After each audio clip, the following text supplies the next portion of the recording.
I don't think John killed his uncle. Did you know Mr. Stevens well? Yes, replied the caretaker as he lit a cigarette. I've been working here for nearly 20 years, and Mr. Stevens had been here for 10 years. What was Mr. Stevens like? Asked Peter. The caretaker thought for a moment before saying anything. He was always very pleasant to me, the caretaker continued, but his pupils did not like him. Why not? Asked Peter. Mr. Stevens lost his temper very quickly, said the caretaker. He got angry very easily. He had fixed ideas about his pupils. Once he got the idea that a particular pupil was bad, he would never change his opinion.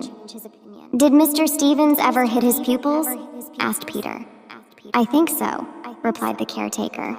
But it would be better for you to ask some of the boys themselves. Where can I find some of them now? Asked Peter. A lot of the boys go to a cafe about 1 kilometer from here, close to the Scala Cinema, the caretaker replied. If you go there, you'll find some of Mr. Stevens' pupils. Peter thanked the caretaker.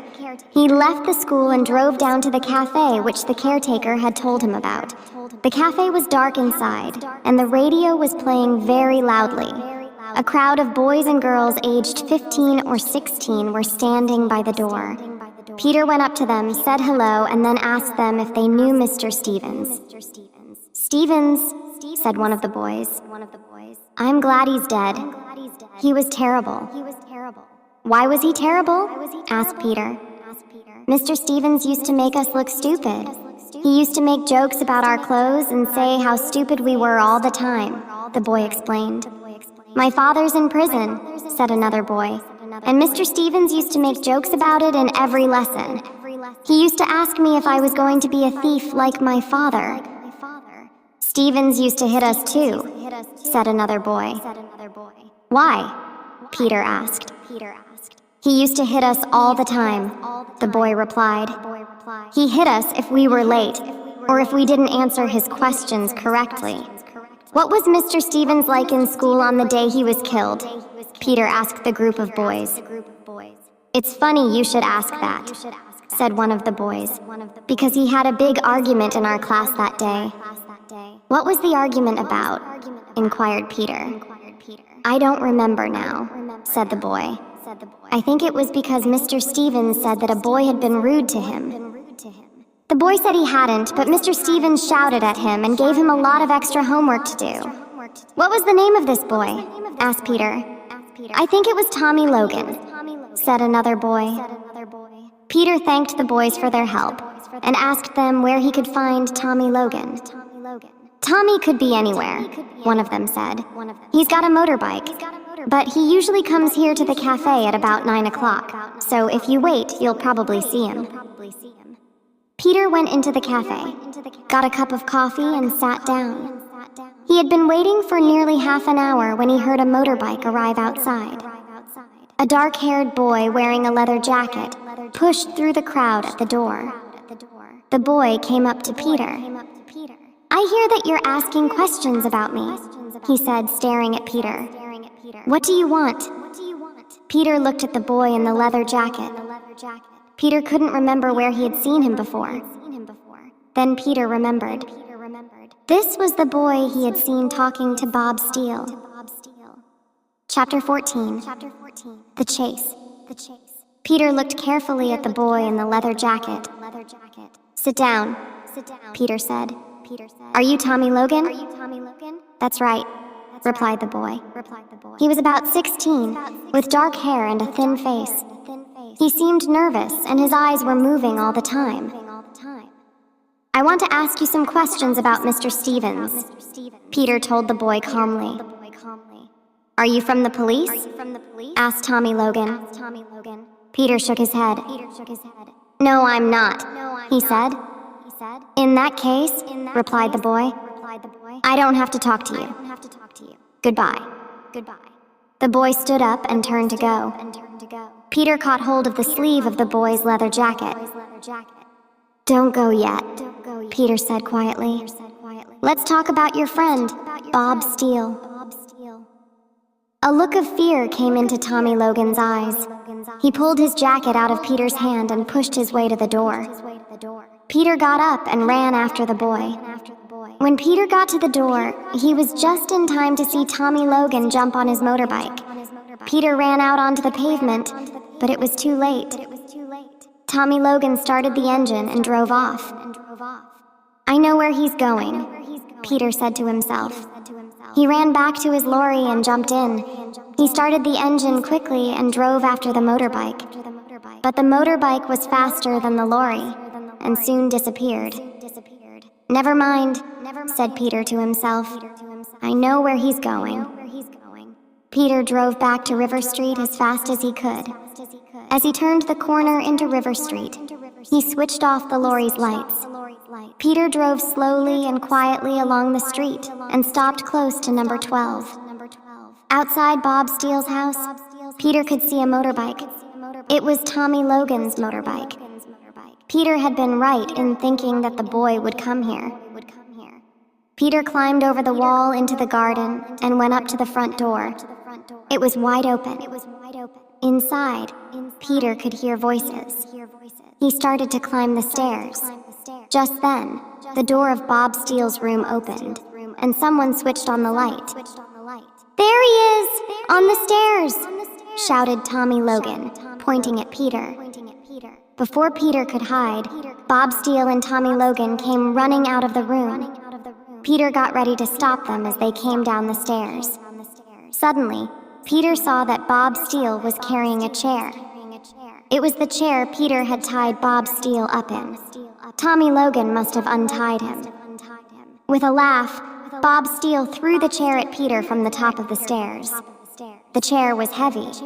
It hit Peter on the shoulder and knocked him down the stairs. Then Tommy Logan and Bob Steele ran down the stairs, jumped over Peter's body, and ran out into the street. Peter lay at the bottom of the stairs. His head and right shoulder hurt badly. Then he heard the motorbike starting. With difficulty, Peter got up and went to the door. Bob Steele and Tommy Logan were both on the motorbike, and they were driving away fast down the street. "I'm not going to lose them again," said Peter aloud. He forgot about the pain in his shoulder and ran as fast as he could to his lorry. In a moment, he was chasing after the motorbike in his lorry. The motorbike turned right at the end of the street and went down the hill towards the river. Peter switched on the lorry's headlights fully, and with the tires screaming, he followed the motorbike around the corner. Going down the hill, Peter was able to go faster than the motorbike and was soon only 50 meters behind. Then, at the bottom of the hill, the motorbike suddenly turned right into a narrow street. Peter followed the motorbike into the narrow street. As the lorry's lights lit up the wall at the end of the street, Peter shouted happily. "Now I've got you!" he shouted. "There's no way out!" The street had no exit. The only way out of the street was back to the road. The motorbike went to the end of the street, and discovering that there was no way out, turned around. Then the motorbike drove back towards Peter. Peter could see Tommy Logan's face as he drove the motorbike straight at the lorry. Peter quickly turned the lorry across the street so that the motorbike could not pass, and then he waited for the crash. With a roar, the motorbike came right up to the lorry. Then Tommy Logan saw a narrow gap between the lorry and the wall. The gap was less than a meter wide, but big enough to let the motorbike escape. The motorbike roared through the gap between the lorry and the wall. Peter was furious. Angrily, he turned the lorry around and began to chase the motorbike. When he turned into the road by the river, Peter could just see the backlight of the motorbike disappearing in the distance. He drove faster. He turned a corner. And then, to his surprise, Peter saw that Tommy Logan and Bob Steele had been delayed. They had stopped in a queue of cars at the traffic lights. The lights were red, and so the cars had to wait. Tommy Logan looked over his shoulder and saw that Peter's lorry was approaching fast. Peter was now very close. Tommy Logan decided that he would not wait at the red lights. Suddenly, he drove the motorbike out into the middle of the road and past all the cars waiting at the traffic lights. Then, without stopping, The motorbike went straight across the crossroads against the red lights and nearly crashed into a car coming the other way. Peter immediately followed the motorbike and passed the line of cars which was waiting. He didn't wait for the traffic lights to turn green.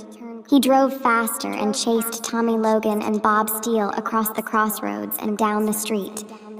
They were getting nearer the center of town now, and the roads were busier. As Peter passed car after car in his chase after the two men, he looked in the lorry's minor.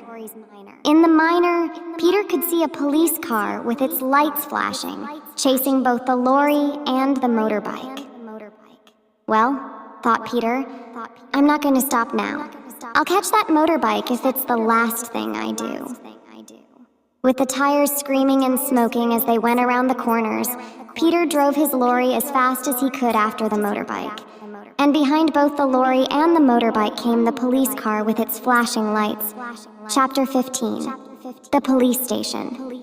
At 100 kilometers an hour, the motorbike carrying Tommy Logan and Bob Steele roared through the center of Bristol. Peter's big lorry raced after them. Behind Peter came a police car with its blue light flashing. Tommy Logan looked quickly over his shoulder to see if Peter was any closer. Peter was much closer. Tommy looked ahead again and saw a sign. Low bridge ahead. With a smile, Tommy drove the motorbike under the bridge. Peter saw the bridge coming, but the lorry was going too fast to stop. The lorry was quite high, and Peter thought it would hit the top of the bridge and crash. With a loud roar, the lorry went under the bridge and missed the top by a few centimeters. Peter wiped the sweat from his forehead. That was close, Peter said to himself. Peter looked in the mirror again. There were now two police cars behind. He could see their blue lights flashing, but he decided he wouldn't stop. He had to drive on. Slowly but surely, Peter got closer and closer to the motorbike. Soon, he was next to it. The motorbike and the lorry screamed down the street side by side. A car coming in the opposite direction saw the lorry and motorbike and drove up onto the pavement to avoid a crash. Finally, Peter got a little in front of the motorbike and slowed down to make it stop. Tommy Logan also slowed down. Then he suddenly drove the motorbike up onto the pavement and passed Peter again. The people on the pavement jumped for their lives when they saw the motorbike coming towards them. Bob Steele's face was white with fear as he held on to Tommy Logan's back. Tommy drove the bike onto the road again. He was now 50 meters ahead of Peter. The road was straight now for nearly a kilometer. The two police cars behind the lorry were now much closer. Peter could see the flashing lights of another police car in front of them. Tommy Logan saw the police car coming too and started to slow down. A moment later, Tommy turned the motorbike around and came roaring back towards Peter. Peter stopped the lorry in the middle of the road. The two police cars behind the lorry screamed to a stop, one on each side of the lorry. Now there was no space for the motorbike to pass. Peter jumped out of his lorry and started running towards the motorbike. Tommy Logan drove the motorbike straight at Peter, but at the last moment, Peter jumped aside. The motorbike crashed into the lorry. Peter stood still in the middle of the road for a second. He watched the motorbike hit the back wheel of his lorry. Behind him, he could hear the policemen getting out of their cars and running towards him and the motorbike. In front of him, another policeman pointed at him and shouted, "Stop!" Tommy Logan was not hurt. He jumped up immediately and started to run away. Peter chased after him. As he ran, Peter quickly looked behind him. Bob Steele was lying on the ground by the motorbike with a policeman standing over him. Two other policemen were chasing Peter. Peter could run faster than Tommy Logan. He got closer and closer and finally jumped and caught Tommy by the shoulders. They both fell to the ground with Peter holding on to Tommy's coat. Then Peter felt two strong hands pulling him away. He looked up and saw two policemen. "All right, you two. Stop fighting. You're both under arrest," said one of the policemen. Peter and Tommy both stood up and looked at each other. "Now, "Come with us," said the policeman, who was now firmly holding Tommy's arm, and the four of them walked back to the police cars. Another policeman was waiting for them with Bob Steele. Bob Steele had some blood on his face, but he looked more frightened than hurt. The motorbike was put in the back of Peter's lorry, and a policeman drove it back to the police station. Peter, Tommy Logan, and Bob Steele followed in the police cars. When they arrived at the police station, they were taken to see the sergeant. The sergeant took their names and addresses. "Now then," he said, "what's all this about?" Bob Steele and Tommy Logan said nothing. Peter thought for a minute and then he spoke. "It's about the murder. The murder of Mr. Stevens." "Really?" said the sergeant. "You were driving through Bristol at 100 kilometers an hour because Mr. Stevens was murdered. Were you?" Peter tried to explain the situation, but the sergeant didn't want to listen. "If it's about the murder," the sergeant said, "you can talk to the inspector. He's out now, but he'll be back in half an hour. I hope you're telling the truth because the inspector is a very busy man. He'll be very angry if he thinks you're wasting his time." "He's mad," shouted Bob Steele, pointing at Peter. "All right, be quiet, all of you," said the sergeant. "You can all talk to the inspector when he comes." The sergeant took Bob Steele and Tommy Logan and put them in one room.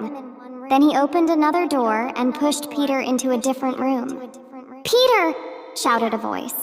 Peter looked up. It was John. "Peter, how good to see you. Is everything all right now?" asked John. "Are they going to let me go?" "No," said Peter sadly. "Then what are you doing here?" asked John. "I'm under arrest too," said Peter. "What for?" John asked in surprise. "Dangerous driving," replied Peter. He told John the whole story, and John listened without saying anything.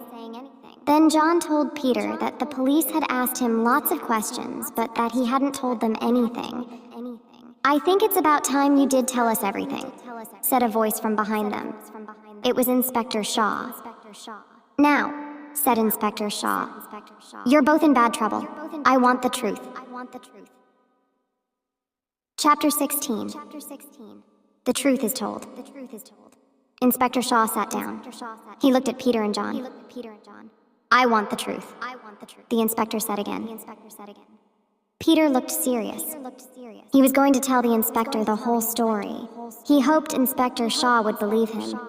If the inspector didn't believe his story, Peter knew that he would be sent to prison for helping John and for driving dangerously. Inspector Shaw listened without saying anything, while Peter told him the whole story from the moment he had given John a lift to the chassis through Bristol. The inspector wrote some notes in a little book while Peter was talking. "Do you expect me to believe this story?" asked Inspector Shaw when Peter had finished. "Yes," said Peter. "It's the truth," John added. "We'll see," replied the inspector as he left the room. Inspector Shaw returned a minute later with Sergeant Black, Bob Steele, and Tommy Logan. Sergeant Black brought in some chairs, and they all sat down. Inspector Shaw turned to Bob Steele, who looked very frightened. "You've been in trouble before," said the inspector, "and this time you'll go to prison unless you tell us all that you know." "Prison?" said Bob Steele. "I haven't done anything. I haven't killed anyone. I was just walking past Mr. Stevens' house the night before last when I saw—" "Be quiet, you old fool!" shouted Tommy Logan as he jumped to his feet. Sergeant Black pushed Tommy back into his chair. "What did you see?" Inspector Shaw asked Bob Steele. Bob Steele continued. "I saw a young man running out of the house. He left the front door open. I was surprised, so I went in to have a look. Mr. Stevens was lying on the floor." "Who was the boy you saw running out of the house?" asked the inspector. Bob Steele pointed at John.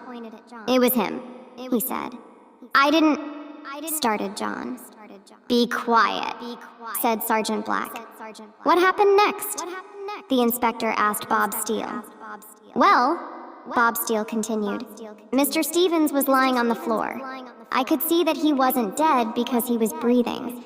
Just then, I heard footsteps coming, so I ran out of the back door and hid in the garden.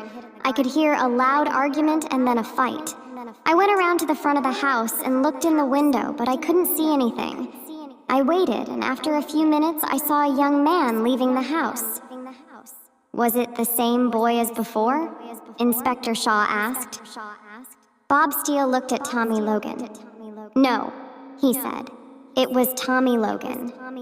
You're a liar, shouted Tommy Logan. That's not true. What did you do then? Asked the inspector. I went into the house again, replied Bob Steele. But when I saw that Mr. Stevens was dead, I left. I telephoned the police and then went home. That's not true, shouted Tommy Logan. That's not true. Bob Steele followed me and then asked me for money. He said if I didn't give him £100, he would tell the police he had seen me at Mr. Stevens' house. So you were at Mr. Stevens' house, the inspector said quickly. Yes, that's right, replied Tommy Logan. He looked angry, and at the same time he looked as if he was going to cry. Bob Steele kept on asking for more money, said Tommy Logan. I gave him some more, but it was no use. You've caught me anyway. Tommy Logan stopped talking and started to cry. Stop crying, said Inspector Shaw to Tommy roughly, and tell us what happened when you went to Mr. Stevens' house. I didn't mean to, started Tommy Logan. I didn't mean to. Come on, said Inspector Shaw in a more gentle voice. Tell us what happened. Tommy Logan looked around at the others. I went to see Mr. Stevens, Tommy continued, because he had given me a lot of extra work to do. He had given me some extra homework because he thought I had been rude to him in class. I did the work at home and then took it around to Mr. Stevens' house. I wanted to explain to him that I thought he was being unfair to me. When I got to the house, the front door was open. I knocked, but there was no answer. I went into the front room and I saw Mr. Stevens lying on the floor. I thought he was ill, so I started to lift him up. What did Mr. Stevens do? Asked the inspector. Mr. Stevens opened his eyes and looked at me. Then he pushed me away and stood up. I gave him the work that I had done. Mr. Stevens looked at it for a minute and then threw it on the floor. He said it was all wrong. He hit me hard on the face and said that he was going to teach me a lesson. I told Mr. Stevens that he didn't have any right to hit me. He just laughed. I tried to leave, but he stopped me. Then he took off his coat and said he was going to beat me. I pushed him away and ran for the door. But Mr. Stevens got there first and pushed me back. Tommy Logan stopped talking and looked quickly at the inspector. And what happened then? The inspector asked. Mr. Stevens started hitting me on the head and on the body. Tommy Logan continued. He was hitting me hard, so I became angry and picked up a chair to push him away. Mr. Stevens caught hold of the chair and it broke. One of the legs fell on the floor, so I picked up the chair leg instead. Mr. Stevens laughed and said I couldn't hurt him however hard I tried. He hit me again. Come on, he said. Hit me. Are you frightened to hit me? Then Mr. Stevens came closer and hit me in the face again. I hit him with the chair leg. He stopped and picked up another chair leg. Then he shouted that he was going to kill me. He ran towards me holding the chair leg. As he came close, I hit him with all my strength and he fell to the floor.